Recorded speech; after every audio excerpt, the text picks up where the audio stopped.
Bien, amigos, un 15 de mayo del 2003, las autoridades anunciaron la quiebra de un banco. Y justamente el Banco Intercontinental aparece en uno de los temas que hace un rato mencionamos sobre el destino de los activos. No solamente el destino, sino también que a veces me interrumpen rápidamente, me cortan, me dicen cuando yo digo la auditoría. Dice, pero la auditoría la hicieron, lo hizo la superintendencia. No, la forense, que se hace después que el muerto. Por una coincidencia, estaba fijado para hoy nuestro querido amigo Bill Wall, y él perteneció a la primera comisión liquidadora del banco en el 2003. Nosotros desconocemos detalles de, primero, esa selección que se componía de tres. Creo que un señor apellido Viñas, Bill Wall y alguien más. ¿Y cuál fue el criterio de selección? Segundo, ¿cuáles fueron las instrucciones de la autoridad competente a esa comisión?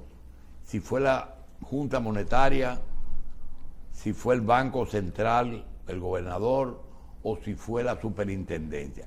Yo quiero que antes de entrar en el caso de los 55,000 millones, que nos digan cómo se estructuró esa comisión, porque nosotros recordamos que antes de esta fecha se trató de vender ese banco. Se habló del Banco del Progreso y los accionistas no tuvieron de acuerdo. Después se habló del León. Otros pensaron que un banco pequeño no podía comprar los activos de un banco grande. Se dijo muchas cosas, pero lo que nos interesa es la información de primera mano. ¿Cuál fue el criterio de la selección de la comisión y sus órdenes? Bill, gracias por estar aquí. Un placer, buenos días. Mira, es la primera vez, yo he hablado mucho de este caso, es la primera vez que hacen unas preguntas de esa índole que considero que son sumamente importantes. En mi caso específicamente éramos tres, pero voy a empezar por mí, que no es lo correcto, pero en fin. A mí me llamaron del Banco Central 2 días antes de entrar el Progreso a hacer la debida diligencia. Ya se había decidido que el Progreso compraba Baninter. Y me llamaron del Banco Central para ver si yo podía aclarar la diferencia que había entre... ¿Era Guerrero o era Jack Malcún? No, Malcún. Ya era Malcún. Malcún. En esa misma semana Malcún había asumido la gobernación, porque habían nombrado a Tolentino Dipp. Tolentino Dipp había renunciado a la Cancillería y Guerrero Prats lo sustituyó en Cancillería. Y eso fue, si mal no recuerdo, un miércoles que Luis Malcún asume la gobernación. Y a mí me llaman al día siguiente para decirme que me presente temprano en el Banco Central para ver si yo puedo aclarar unas diferencias que existen. La diferencia era que en el estado financiero de final de año, del 31 de diciembre de 2002, que estaba auditado por la Price, si mal no recuerdo, Pricewaterhouse, mostraba un total de activos de 25,000 millones de pesos, mientras que en el documento de compra y venta había un adendum que listaba las empresas que iba a comprar el Grupo Progreso, que era Baninter and Trust, la Intercontinental de Seguro, y no me acuerdo ahora la cuarta. Y ahí mostraba que el total de activos de Baninter, del banco, superaban los 82.000 millones de pesos, o sea, una diferencia de unos 57.000 y pico de millones de pesos, que a la tasa de cambio del 21, era 21 por 1, pues estamos hablando de algo más de 2.000 millones de dólares equivalentes. Entonces yo me aparezco temprano en la mañana, me presentan los dos documentos y evidentemente yo digo que es imposible poder aclarar eso sin la presencia de los altos ejecutivos de Baninter, dado que uno es un estado financiero auditado y el otro es simplemente una cifra en un adendum de un documento. Entonces me dijeron que habían citado a Marcos Báez y que estaba por llegar. Cuando llega, ahí se le hace la pregunta y él aclara en ese momento que la diferencia se debía a un banco paralelo. Eso fue donde surge por primera vez que evidentemente había un desfalco grande. A mí eso me preocupó muchísimo, ya yo ahí empezamos a hacer preguntas y era evidente que no podía, a mi criterio, ¿Ese fue seguir... el banco que él dijo que operaba enfrente en una estructura separada? No, simplemente que la contabilidad, una parte de la contabilidad, esos 57.000 y pico, no estaban reportadas en los libros oficiales del banco. Era una contabilidad, decir paralela, una contabilidad paralela que tenía la mayor parte de los activos y pasivos del banco. Entonces, ya ahí, a ese criterio, están confesando que realmente hay un déficit muy grande en el banco. Yo sugerí que se echara para atrás la fusión del banco. Y me dijeron claramente que eso no se podía hacer porque ya habían compromisos muy grandes y que el propio presidente de la República estaba comprometido con que hubiera una fusión, que se hiciera ese negocio bancario y evidentemente no iba a echarse para atrás. ¿El sector bancario privado tenía interés en que eso se aclare? No, nadie realmente, no recuerdo que nadie hiciera, cuando nos reunimos con los bancos y demás, que nadie hiciera esa observación. ¿Ni Estados Unidos tampoco? No, estuvimos en contacto, cuando intervenimos Baninter, estuvimos en contacto con el Fondo Monetario Internacional, con el Banco Mundial. Ellos recomendaron algunas cosas que puedo expresar aquí también, porque ya no es secreto, como la de, por ejemplo, que los bancos, dado la constitución de los accionistas bancarios que estaban concentrados en grupos menores, que se exigiera una garantía física de esos principales accionistas para apoyar el capital en caso de dificultades. Hay una pregunta, Bill, que se sale un poquito. Habían dos contabilidades, una que tenía 57.000 millones de activos de depositantes que depositaron en ese banco y que se utilizaron fuera de la contabilidad normal. Pero con ese dinero se compraron cosas, se compraron activos. ¿Y esos activos estaban dentro del banco? Esos activos, muchos tenían valor, pero otros eran operaciones que realmente empresas que el banco le prestaba sin garantía, que no generaban grandes ingresos. Beneficio. Entonces, ahí evidentemente había pérdida. También muchísimo dinero se sacó del país en dólares por esa misma vía.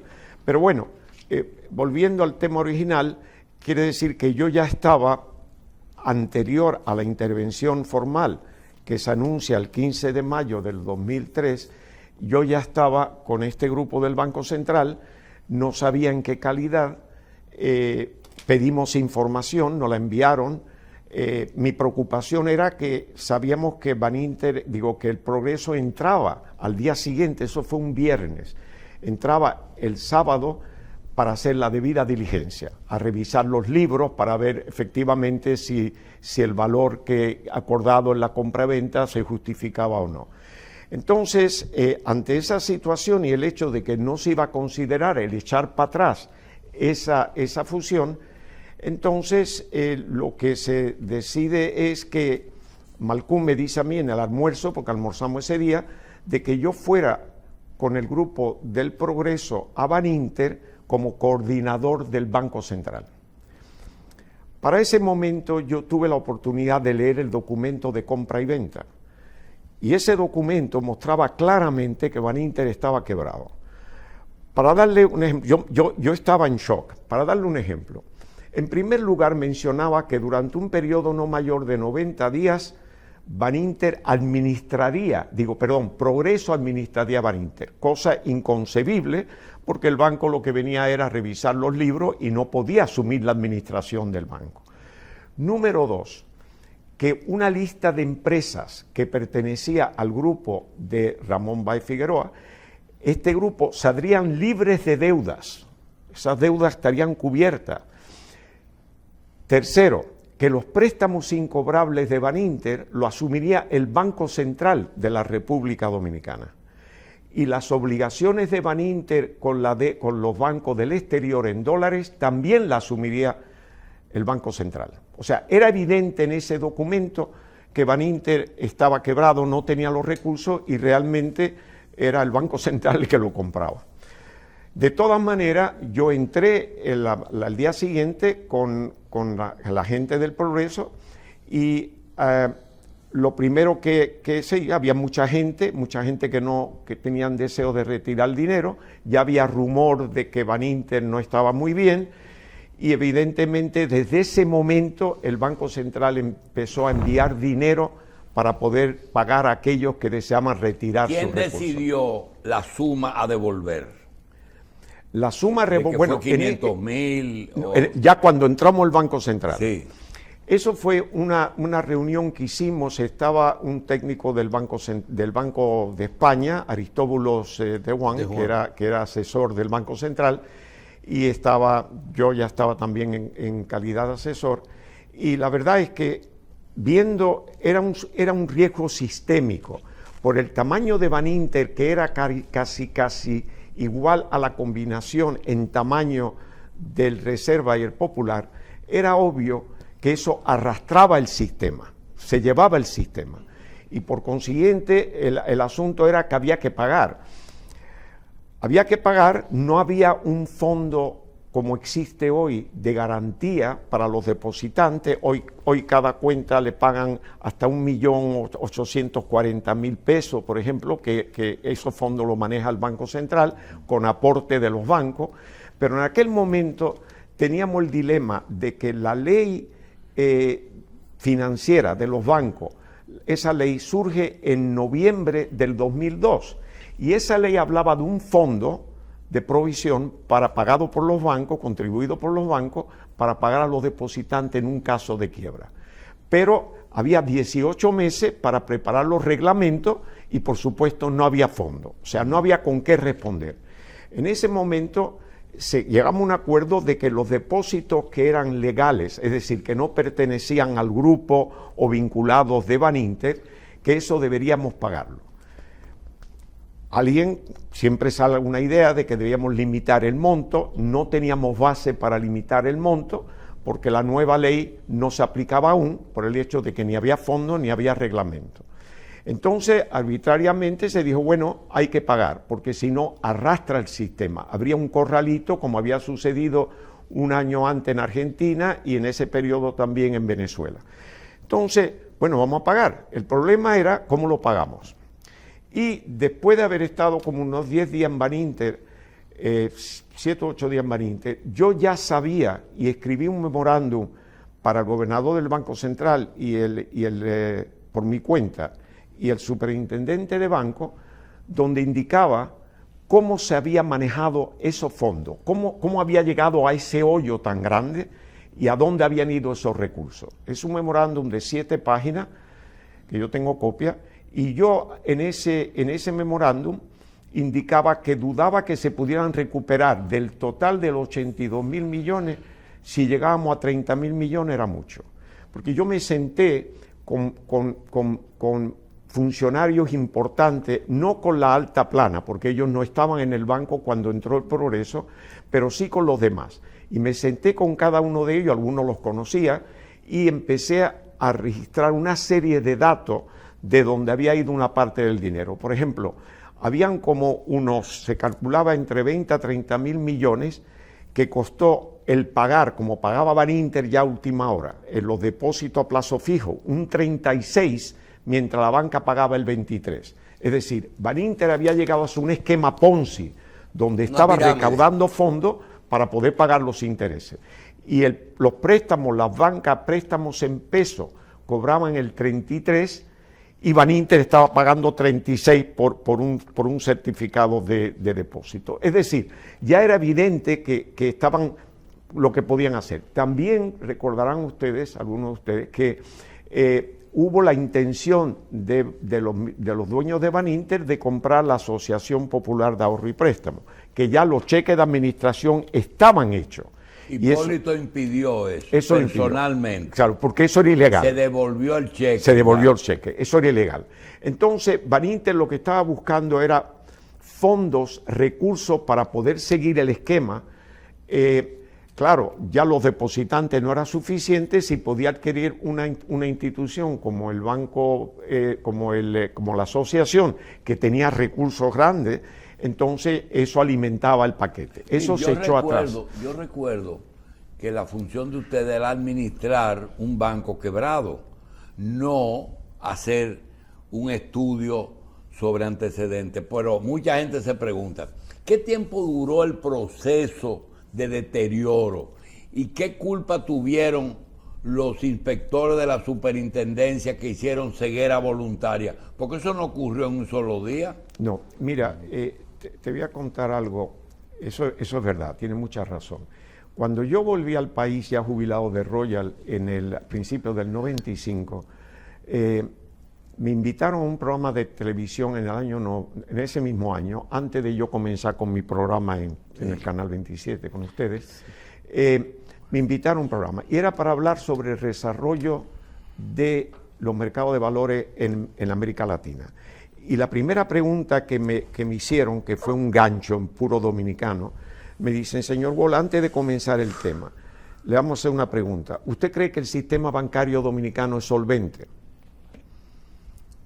Y yo respondí que no, que por los estándares internacionales no lo era. Que había que fortalecer la regulación bancaria y la supervisión bancaria. Y yo venía de un banco donde yo era ejecutivo de riesgo de toda América Latina y el Caribe, y junto con el Departamento de Economía y demás determinamos los límites que se asignaban a cada país. Y yo había revisado muchas veces República Dominicana y el Royal había sido el mayor acreedor financiero de República Dominicana. Entonces yo dije, no lo es, hay que fortalecerlo, hay debilidades. Y dije, no es para que la gente salgan corriendo a la banca a retirar los recursos, porque eso es un proceso de fortalecer el sistema. Pero realmente a nivel internacional, de lo que se considera buenas regulaciones, no. Eso salió en primera plana, en los periódicos al día siguiente. Banquero Internacional alega que no, el sistema no funciona. Pero realmente esa fue la culpa. Era evidente que por la Cámara de Compensación, que ustedes saben que la Cámara de Compensación es el intercambio de los cheques de un banco que paga a otro, se encajan ahí, que el volumen del dinero que estaba entrando en Baninter no se correspondía con el total de activos. La comisión nuestra, que se llamaba Comisión de Administración, que estaba compuesto, como bien dijiste, por Nuno Viña, que había sido funcionario del Chase y posteriormente durante un periodo trabajó también en Baninter y renunció. Estaba Mario Dávalo, que no era banquero, él había sido administrador del Mall del Este, ¿cómo se llama?, que lo habían inaugurado en aquella época. De Megacentro. Megacentro, pero no era banquero. ¿Y cómo se decide este grupo? Bueno, ya a esta altura del juego... Pero él había preparado unos estudios en finanzas importantes. Sí, pero entonces, ¿qué pasa? Llegamos a ese momento donde Baninter nos llama a Malcún y nos dice, mire, vengan para acá temprano, que tengo una reunión con Ramoncito Báez y con Pedro Castillo, que representaba el Progreso, y entiendo que van a echar para atrás la fusión. Así que son ellos los que se echan para atrás. Sí, ellos echan para atrás la fusión porque era evidente que la fusión no hacía sentido. Si en el periodo en que se hizo la debida diligencia, lo digo con franqueza, constantemente teníamos que pedir dinero al Banco Central para pagar los retiros de depositantes de Baninter que no le interesaba quedarse con ese banco después de la fusión. ¿Te dio la sensación de que esa fue una decisión del presidente de la República, la última decisión? El presidente de la República... Porque él hizo varias reuniones previas para salvarlo. Bueno, en esa reunión que nosotros hicimos ese mismo día por la mañana, porque Malcún quería una solución. ¿Qué vamos a hacer? Vamos a tener que intervenir el banco, vamos a pagar, no vamos a pagar. Ahí mismo alguien salió diciendo, bueno, pero puede pasar todos los activos de Baninte a reserva. Eso, y exacto. Malcún dijo, no, porque el presidente de la República se niega, eso se consideró, se niega porque eso puede representar la nacionalización del sistema bancario. Y dijo que no. Yo pensé que no solamente por la cuestión, ese ángulo político, sino por la cuestión que Reserva no tenía recursos para asumir eso, hubiera sido un problema. Entonces, la decisión es que había que pagar Baninter. Mi recomendación fue que fueran con bono de Hacienda. Hacienda no tenía credibilidad, pero yo decía bono a 5 o 10 años y esos bonos Hacienda va a tener, por lo que sea, por ley, por lo que sea, darle preferencia. Eso no hubiera creado déficit pacificario. ¿Qué pasa? Pero hay dos cosas. Una es, primero, que para hacer eso había que ir al Congreso para solicitar eso. Y el Banco Central tiene la ley, en su ley orgánica, dice que los déficits del Banco Central lo cubre Hacienda, el gobierno central. Claro, pero eso se trata de déficit operativo. En este caso ahora tenemos una situación donde no se podía contemplar contra el reloj que se podía llevar el sistema, porque evidentemente yo estoy convencido que se lleva el sistema y había que tomar una solución. Entonces me dicen, no, eso no, el Banco Central vamos a pagar. Y al inicio vamos a pagar con certificado a 180 días, pero es que eso no hace sentido, el Banco Central no tiene recursos para responder. De todas maneras, eso seguimos discutiéndolo y vienen los ejecutivos de los dos bancos, se reúnen con el gobernador del Banco Central y se van. Y viene Malcún y nos dicen, de hecho se ha echado para atrás, ¿qué ustedes proponen? Y hicimos las propuestas, se citó a la Junta Monetaria, que si mal no recuerdo fue una reunión a las 8 de la noche, 7 o 8 de la noche.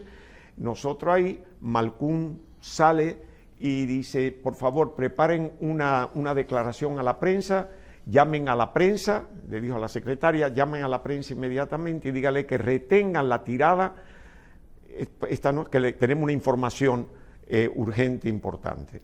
Entonces, y ustedes preparen algo, una declaración. Empezamos a trabajar la declaración y Malcún entra, coge la declaración, la lleva a la Junta, se discute, sale corregida la declaración y nos dicen, espérate un segundito, tú, Bill, está nombrado a la comisión administradora, que es el primer proceso de liquidación del banco, no se va a llamar de liquidación, es administración.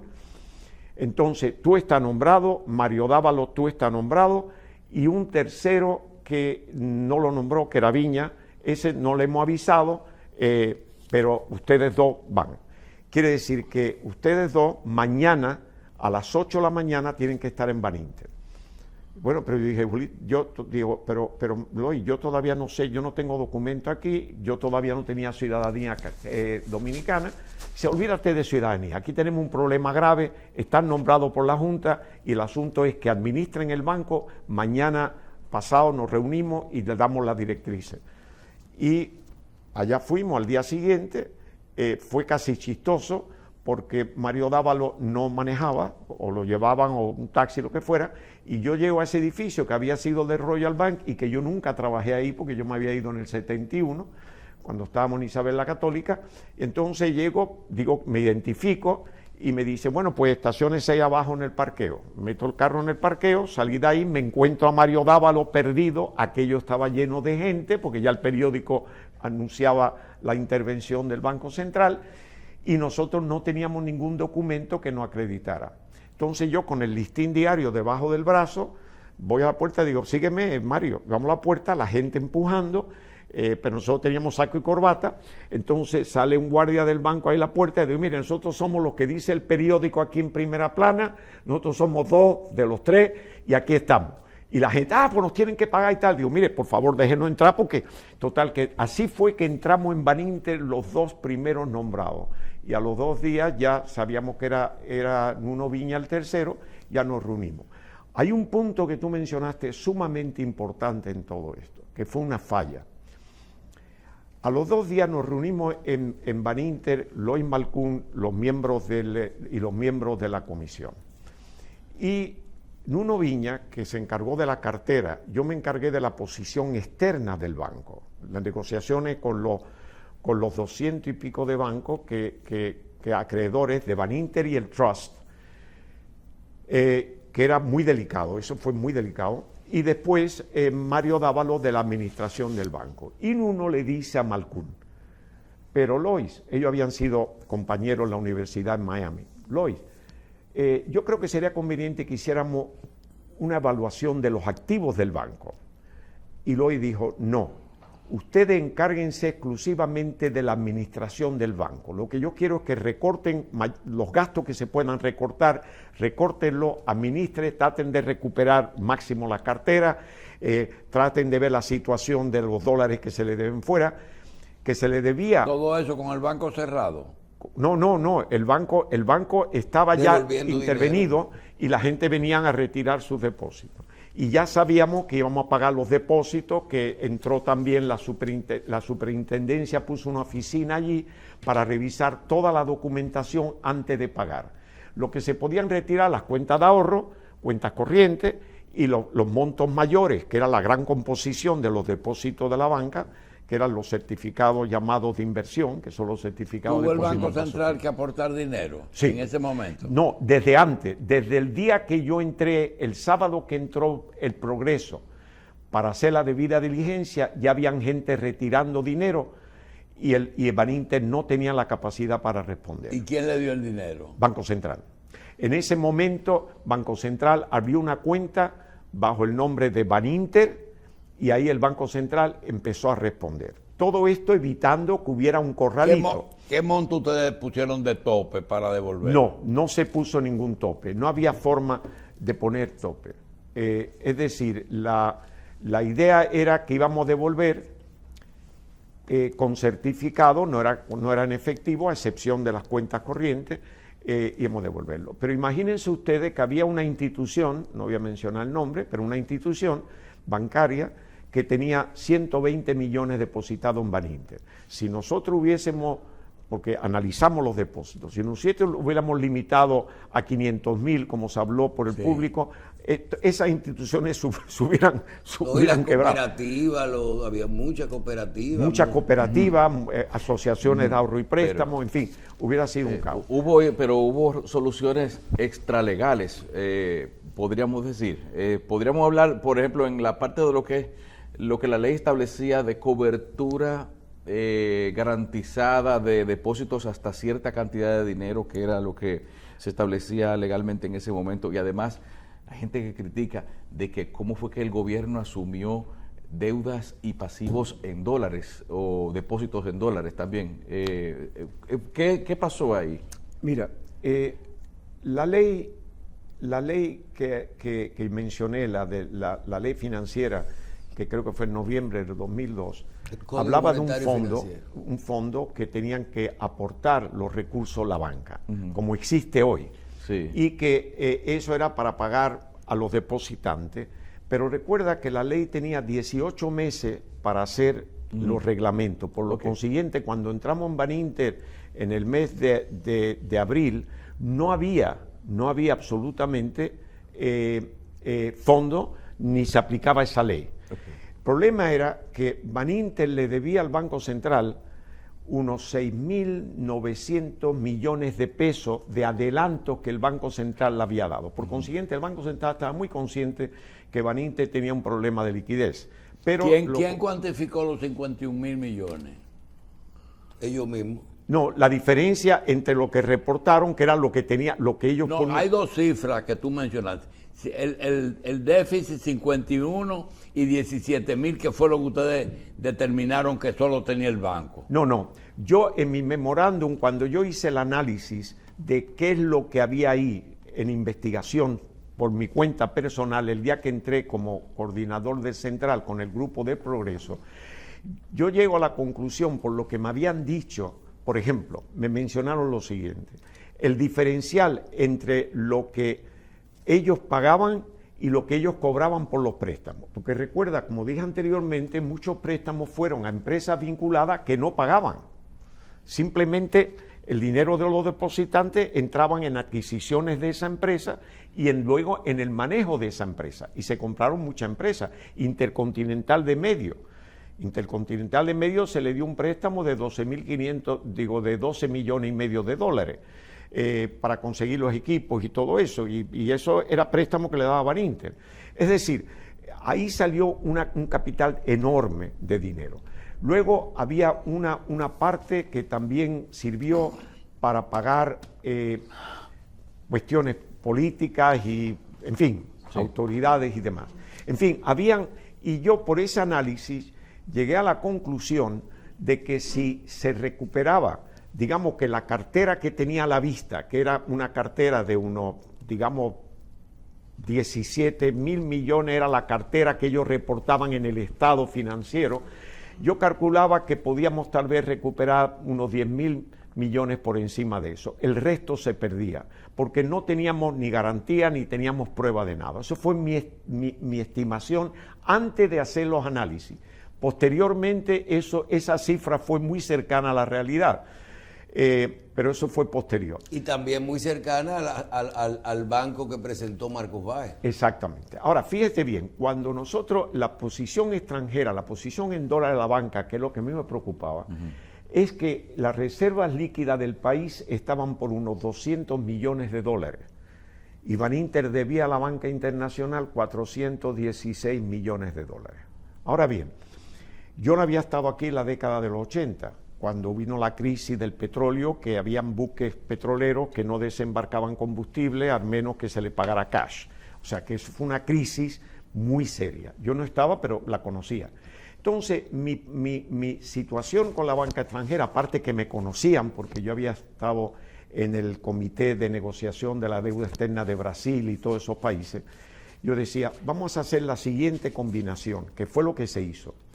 La deuda que Baninter tiene con la banca extranjera hay que transferirla a la banca dominicana, esa deuda en dólar. Y eso tenemos que hacerlo antes que el banco entre en el proceso de liquidación, porque nosotros estamos ahí 3 meses en un proceso administrativo, pero a los 3 meses nosotros le entregábamos el banco como se hizo a la superintendencia durante un mes. Y la superintendencia al mes se lo pasa a la comisión de liquidación, donde se empiezan ya a liquidar los bienes. Es decir, en ese periodo yo digo, nosotros tenemos que en este periodo de 3 meses transferir la deuda a los otros bancos, porque yo conocía muy bien el endeudamiento externo de los países, porque presté muchísimo en América Latina, y sabía que había una cláusula de close default, que quiere decir que del momento que Baninter, el Banco Central, interviene Baninter y asume todas las obligaciones de Baninter, es evidente que ya eso se convierte en una deuda del Estado. Y si no se cumple con el endeudamiento hacia la banca de fuera en ese momento por quiebra, acelera todos los préstamos que el país tenga con la banca internacional. Bill, mira, a veces caemos en el error de que porque los que estamos conversando entendemos, creemos que toda la audiencia entiende todo, y no es así. Yo sé que no. Hay algunas cosas que se han quedado en el aire porque es imposible analizar un proceso de tantos años en media hora. Algunas preguntas. Primero, ¿por qué las autoridades no se dieron cuenta de hacia dónde iba ese banco? La superintendencia cuando iba. Entonces te contestan, porque había 2 contabilidades y la que ellos veían era la que le presentaba. Ajá. Muy bien. Otros dicen, ¿por qué de una comisión de 3 pusieron 2 extranjeros? De una comisión pusieron 2 extranjeros.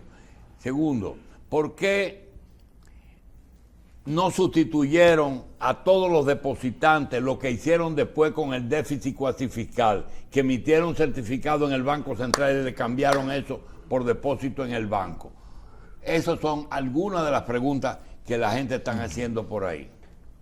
Déficit cuasi fiscal, ¿surgió de Baninter? Comenzó con Baninter, sí. Ya.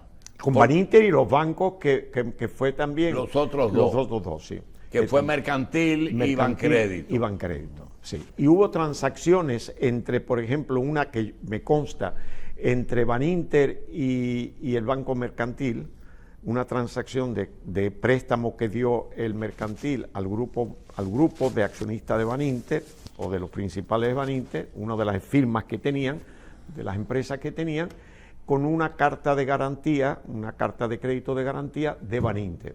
Y eso fue en dólares y esos dólares salieron del país. Y fue una cantidad sustancial.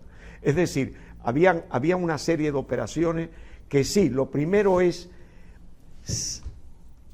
¿dónde estaba Baninter? El Banco Central sabía que había problemas en Baninter, porque el Banco Central había descontado a Baninter 6.000 y pico de millones de pesos. ¿Y esos 400 millones que se debían fuera no tenían conocimiento el Banco Central? No, porque no todo aparecía en la contabilidad que oficialmente reportaban. Pero había muchas empresas del propio grupo Baninter que tenían préstamos en Baninter en dólares. También se usaba el trust, y el trust no se pagó en dólares, el trust se pagó en pesos. ¿Qué es el trust? El trust era, Baninter tenía un trust que originalmente había sido de Bancomercio en Caimán. Y era un trust ¿Es un offshore? Un offshore, que de hecho bajo las leyes de Caimán, Un banco, un banco offshore, un banco offshore quiere decir que no obtenía depósito en Caimán, sino que los depósitos venían del exterior. Entonces, el 99% eran de dominicanos. Que tú llegabas a Baninter y si Baninter tú decías, mira, yo quisiera poner dinero fuera, yo aquí no quiero, no te preocupes, te lo pasamos al offshore, sí, pero el offshore, el trust, Baninter and Trust, todos los recursos que conseguía se lo prestaba a Baninter, es decir, que ya. Estaba en los libros, Tú lo ponías allá y se lo pero traían para acá, todo lo prestaba, estaba todo mezclado. ¿Y eso hizo Bancrédito también? No te puedo decir porque en Bancrédito yo no intervine, pero yo creo que es muy probable porque era una manera muy bonita de conseguir dólares haciéndole creer a la gente que estaban fuera. Yo fui a Caimán y tuve que sentarme con las autoridades de Caimán, precisamente para ver eso. Y yo probé decir, bueno, ustedes, las autoridades dominicanas, no sabían porque no tienen acceso a la información del offshore. Porque eso es offshore, eso es usted aquí. Entonces yo imagino que ustedes responderán, ¿verdad? Tienen recursos para responderle a los ¿Qué depositantes. ventaja hay en Panamá, en Caimán o Lo en mismo, Bahamas? el mismo sistema. ¿Pero qué ventaja le ofrece al que deposita? Bueno, primero impuesto. No paga impuestos. Bueno, no paga impuesto, no. Y segundo, si no lo declara en tu país de origen, pues entonces no paga y impuesto. se lo puede llevar sin ninguna condición. Sin Ellos ninguna no piden condición. el origen allá. Nada. Ahora sí. Ahora sí. Sí. En aquel momento...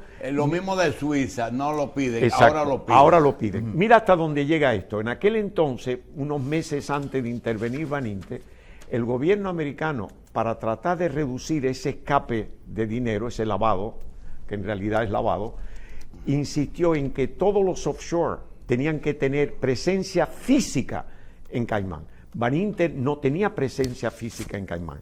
Y lo que hizo fue poner una secretaria que no hablaba inglés, no sé si hablaba español muy bien, porque yo fui a hablar con ella y no tenía idea, en una oficinita, un edificio ahí metido en un recodo, y lo que ella me dice, señor Wall, qué bueno que usted viene para yo decirle que como los certificados se emiten en Santo Domingo, que yo no tengo todas las copias de todo lo que se ha emitido, que me faltan no sé cuántas copias. Fíjate bien, o sea que aquí te daban un certificado en Baninter, de Baninter and Trust, y después se sacaba una fotocopia y eso se mandaba a esa oficina allí para que tuvieran récord de eso allá, como si estuviera operando allá. Nadie conocía dónde estaba eso. Bien, Es decir, ¿quién inventarió las cajas de seguridad? las cajas de seguridad, una vez que nosotros intervenimos Baninter, o sea que el Banco Central entró Baninter, los clientes venían a la caja de seguridad y podían retirar sus bienes. Recuerda que ahí, quitando las cajas de seguridad que estuvieran a nombre de vinculados, Esas cajas de seguridad, los depositantes eran privadas, el banco nunca sabe lo que tú Ellos tienes. pudieron ir y retirarlo. Sí, No, los que estaban clientes sí. Los vinculados no. No, los vinculados no. Pero los clientes de Baninter sí, porque es privado. Bien, algunas devoluciones que se hicieron de alta suma, que se decían que había órdenes políticas, devuélvanle a fulano de tal una suma de tantos millones. ¿Eso fue cierto? Hubo que yo Por ejemplo, hay un pelotero que se dice que le devolvieron mucho dinero. Sí, bueno, ese pelotero, esto fue un caso interesante. Baninter le pagaba los servicios, por ejemplo, hubo una campaña, ¿no?, publicitaria. Baninter pagaba los servicios con certificado de depósito de Baninter, no lo pagaba en efectivo. De manera que no solamente a él, hubieron otras figuras que le pagaban con certificado de depósito. Bien. Y a un señor, me reservo el nombre, pero conocido, que tenía un depósito grande en Baninter y que le habían pedido que fortaleciera Baninter con un depósito fuerte. Aunque él tuviese una participación accionaria minoritaria, ese señor definitivamente no estaba al tanto de lo que había en Baninter. Él de buena fe aportó eso en dinero, porque le pidieron dinero físico, y eso llegó a discutirse mucho, no a mi nivel, pero sé que se discutió, y se llegó a la conclusión que esa persona que no tomaba decisiones en la junta de Baninter, ni mucho menos, se merecía que se le devolviera como víctima ese dinero, y se le devolvió con certificado. Yo creo que eso estaba, no me acuerdo si estaba en el Baninter. ¿Por qué se dijo que eso podía llevarse el sistema del sistema bancario nacional? Porque ¿Era tan débil en ese momento el sistema? Sí, mira, te voy a decir por qué. En mi programa de televisión con las imágenes, yo acostumbraba cada 6 meses a mostrar un ranking de los bancos. Y en el año 2002, y yo esos programas los tengo aún, en el año 2002, yo llego por información escrita de la superintendencia que entre un 40 a un 45% de los préstamos bancarios en República Dominicana eran en dólares. En dólares. Quiere decir que como el banco te cobraba 14% si te daba un préstamo en dólares. Eso fue cuando vino la fiebre de la dolarización. Exacto. Entonces, pero no es que te daban los dólares, te lo daba en pesos, pero cotizado en dólares. Entonces, un 40-45. Imagínate cuando la tasa de cambio estaba 14-15 y ya cuando entramos en Baninter estaba 21. Si te dan un préstamo de $1 millón y tú pones 15 millones de pesos en garantía, sea un edificio, sea lo que sea, y ya sube a 21, Tú no pagas. tú no puedes pagar, no tienes con qué. Y cuando en mayo llegó a 36-1, la banca dominicana, a excepción del Scotia y el Citi, porque son bancos muy grandes, estaba quebrada, técnicamente quebrada. Además, las garantías estaban O sea, muy por porque debajo. claro, y el peso llegó a 50-1, tú te imaginas. Un punto clave que sí quiero mencionar, si me permiten, que fue Muy la parecido a lo que hizo. ocurrió en Estados Unidos con las garantías, con los inmuebles. Exacto, lo mismo, en el año 2008. Las deudas 2011. eran muy inferiores en un momento dado por la tasa A la de cambio. obligación, exacto. Me hizo una observación muy interesante aquí. Usted mencionó algo Sí, con la respecto a la responsabilidad ley del pago en del dólares. pago. Nosotros, no solamente la responsabilidad en dólares, lo de dólares del trust se pagó en pesos dominicanos. Y finalmente se hizo muy pocos pagos en dólares, de los dólares depositados en Baninter, también lo pagamos en pesos dominicanos. Lo de la tasa de cambio que se usó para el trust era 25-1, cuando ya la tasa estaba en 30 y tantos. Fue un castigo injusto, no era legal, pero se consideró que como ese dinero estaba fuera del país y la intención era dejarlo fuera del país, que no podíamos pagarlo a la tasa corriente, y la gente lo aceptaron. Hay que pensar que el dinero estaba todo perdido. Entonces, eso fue arbitrariamente y se pagó con certificado. Esos certificados posteriormente, en el acuerdo entre el Scotia y el Banco Central, se pudieron utilizar para ser depositados en las sucursales ex de Baninter que había comprado el Scotia. Eso también fue otro punto que yo discutí muchísimo, pero no logré, porque yo consideraba que esos certificados debían ser aceptados por todos los bancos en República Dominicana. Bien, finalmente, Bill, la situación en Estados Unidos. Hoy se está anunciando y se espera qué va a pasar con respecto a la deuda de los Estados Unidos. Los Estados Unidos se sobreendeudó y se debe de aprobar que se pueda seguir endeudando. Hay que ver si esto se aprueba y háblenos de qué puede pasar si la aprobación de este proceso de más endeudamiento para los Estados Unidos es obligatoria y qué pasaría si no se ponen de acuerdo y aprueban el techo de la deuda y qué puede pasar con la reserva. Ok, vámonos al caso siguiente. No es la primera vez que sucede, ha sucedido anteriormente y sobre todo cuando el Congreso está dividido, cuando una Cámara lo controla un partido y la otra otro, que es lo que está sucediendo en estos momentos, pues ahí se negocia. La idea es que es como el juego de la gallina, ¿no? Políticamente se trata de llevar hasta el último minuto y las negociaciones que el gobierno de oposición, el partido de oposición busca ciertos beneficios y el partido en poder pues también quiere sacar otro y ahí llega hasta el último minuto. El problema de la deuda es que no creo que nadie cree que va a llegar a crearse un default, que lo van a dejar hasta el momento oportuno como ha sucedido antes. Pero lo que pasa con los mercados de dinero no es que las cosas tienen efecto cuando suceden, sino es la percepción que tiene el público en general y las proyecciones que hace ese público en general. Y del momento y la presión que haya, bursátil que eso genera. Claro, ¿qué empieza con esto? Empieza considerando que el dólar es la moneda internacional y lo sigue siendo. Lo que sucede aquí es que empieza a crear una serie de dudas e incertidumbres en un momento en que el dólar está bajo presión.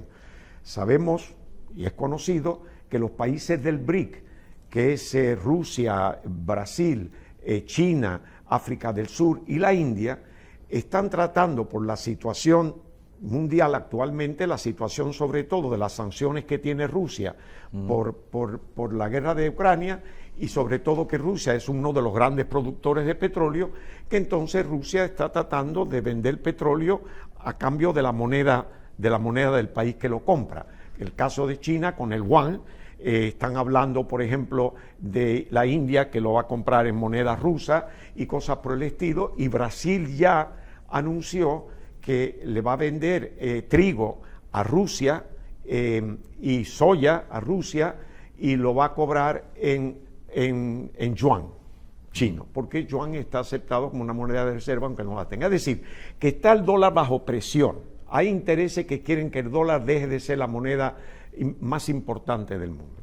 Este no es el momento para estar jugando con una deuda que comenzaría no necesariamente dejando de pagar los bonos, sino comenzaría, por ejemplo, no pagando la seguridad social, cerrando los parques que no son los parques nacionales que tienen un gasto, empezar a cortar los gastos que pueda. Eso para la sociedad americana sería increíble. Ahora, no creo que llegue ahí, yo creo que van a llegar a acuerdo antes, pero es el hecho de que esto suceda y está sucediendo los últimos 30 años con más frecuencia. Si la moneda americana es la internacional, entonces hay que tener mucho cuidado cómo se juega con esta moneda, porque no es solamente Estados Unidos. Luego estamos anticipando, antes de fin de año, una recesión en los Estados Unidos.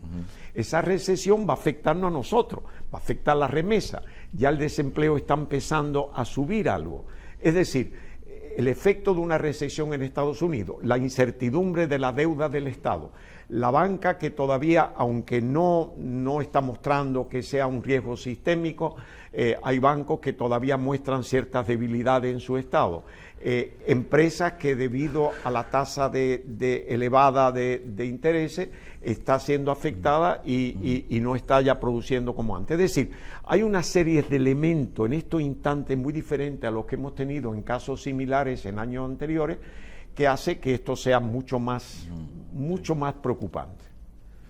Bien, yo creo que está bastante claro. Pero los Estados Unidos, ¿qué tiempo disponen para esta aprobación? Hasta final de mes. O sea que se puede mantener tenso esto unas 2 semanas más. Sí.